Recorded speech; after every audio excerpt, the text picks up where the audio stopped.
जय हिंद दोस्तों, real time analysis में आपका स्वागत है। मैं हूं रोहित कुमार। आज हम आपको बताने जा रहा हूं कि प्लेन क्रैश कैसे होता है, ब्लैक बॉक्स क्या होता है।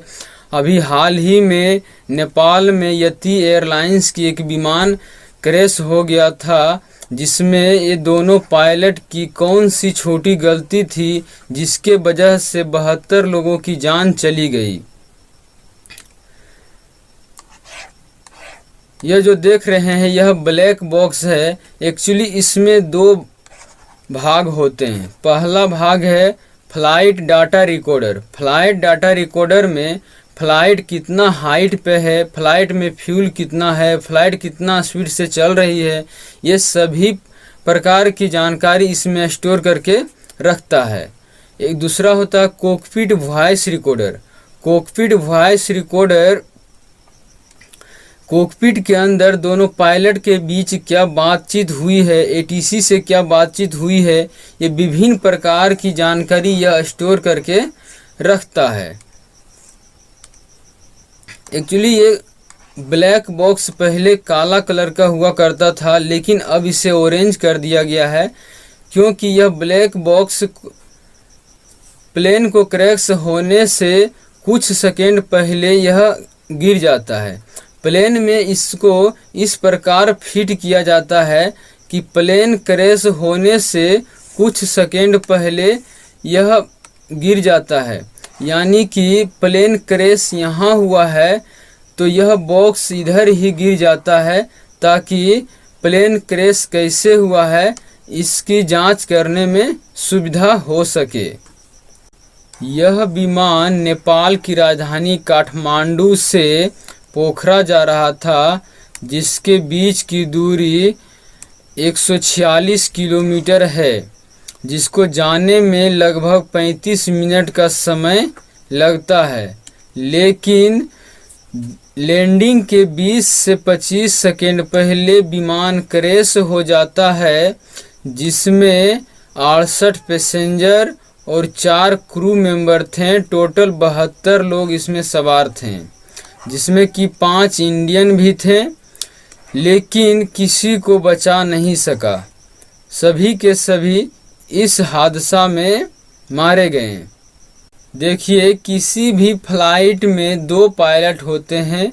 एक को कैप्टन बोला जाता है और दूसरा को फर्स्ट ऑफिसर बोला जाता है। कैप्टन के हाथ में 4 स्टेप्स होते हैं और यह हमेशा लेफ्ट साइड में बैठते हैं, और फर्स्ट ऑफिसर के हाथ में 3 स्टेप्स होते हैं और यह हमेशा राइट साइड बैठते हैं।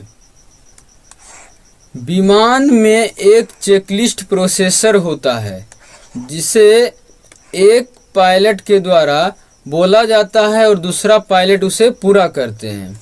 जैसे यहाँ गियर डाउन, एक पायलट मतलब कैप्टन बोलेंगे गियर डाउन, तो वो दूसरा पायलट उसे पूरा करेगा, मतलब गियर को डाउन करेगा। तो डाउन करने के बाद ये नहीं बोलेगा कि गियर डाउन हो गया, वहाँ पर कोड भाषा में बोला जाता चेक, मतलब चेक मतलब वो गियर डाउन कर दिया। फिर बोलेगा एल्टीट्यूड 500, तो उन्होंने फिर बोलेगा चेक, मतलब कि एल्टीट्यूड 500 कर दिया।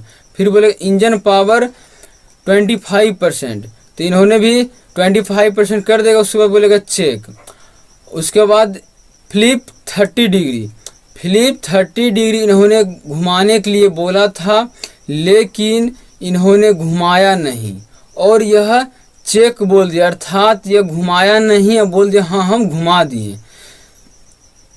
ब्लैक बॉक्स से पता चला कि इस ससुरा कोनो दूसर का बटमा दबा दिया है और बोला कि हम फ्लिप 30 डिग्री घुमा दिए हैं।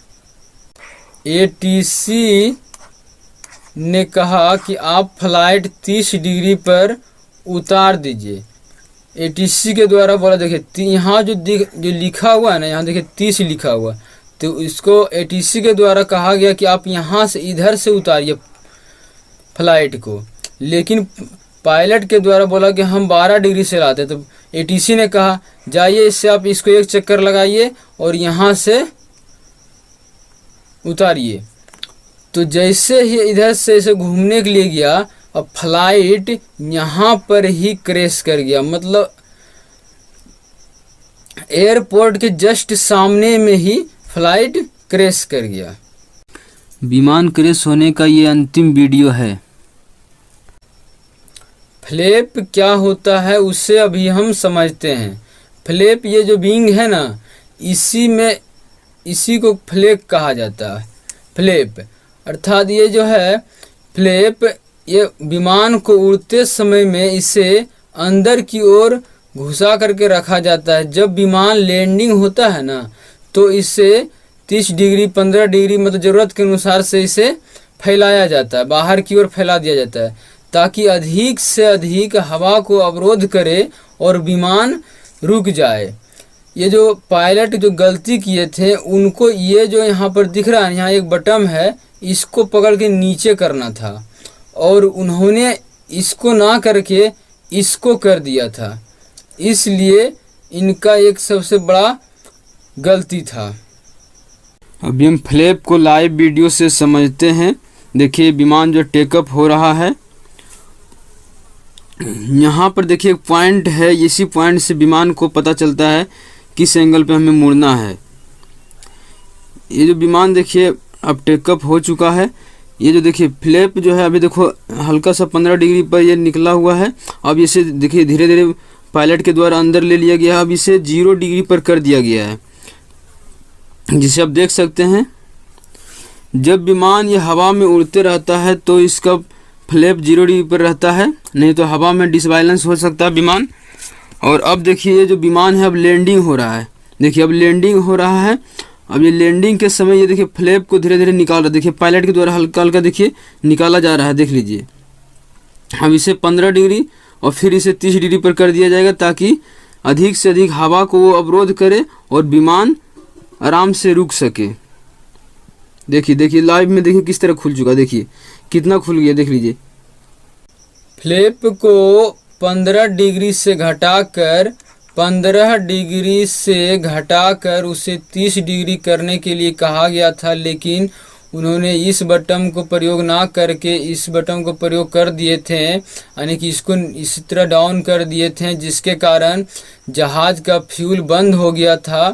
फ्यूल बंद हो जाने के कारण जहाज़ हवा में ही जहाज़ का इंजन बंद हो गया।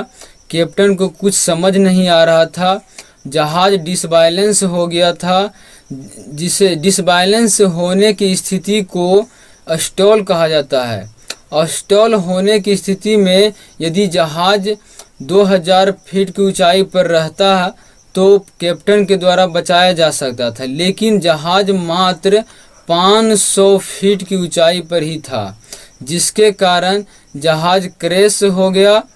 मतलब देखते ही देखते 72 लोगों की जान चली गई। देखिए प्लेन क्रैश होने पर प्लेन में आग लग जाता है, जिसके कारण सभी लोग झुलस जाते हैं। नहीं तो आग नहीं लगे तो इस मतलब कुछ लोग को बचाया जा सकता था, लेकिन आग लग जाने के कारण सभी लोग आग से झुलस जाते हैं। एक्चुअली नेपाल में इस तरह की घटना होते रहती है, क्योंकि वहाँ पहाड़ है।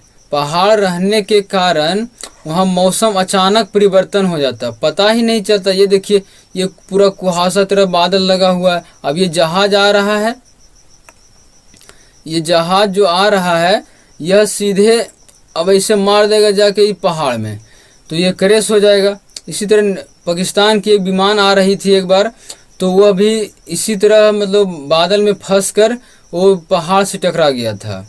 तो इस तरह की घटना नेपाल में होते रहता है। आई होप आप समझ चुके होंगे। मिलते हैं नेक्स्ट वीडियो में, जब तक के लिए जय हिंद।